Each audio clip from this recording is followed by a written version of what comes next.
অনেক দিন পরে ভয়েস ভিডিও করছি। তো ভয়েস ভিডিও অনেক দিন আগে থেকেই করতে বলা হয়েছে, করি না, সময় হয়ে ওঠে না বলাও ভুল, নিজের একটু গিল্টি ফিল হয়, সেই জন্যই করি না। তো যেই জন্য ভিডিওটা করছি আমি, ভয়েস ভিডিওটা আশা করি চেষ্টা করব পর থেকে ভয়েস ভিডিও দেওয়ার। তো একটা দিদিভাইয়ের ভিডিও দেখছিলাম আমি খানিকটা আগে। তো দিদিভাই বলছে সে নাকি 24 ঘন্টায় 24টা ভিডিও ছেড়ে। তাদের ভিডিও দেখে কারা? আমাদের ভিডিও তো দেখার লোক হয় না।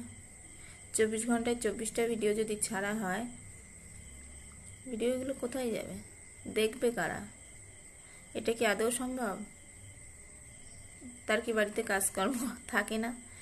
জানি না ঠিক। তো তোমরাই বলো, কে কে 24 ঘন্টায় 24টা ভিডিও ছাড়ো?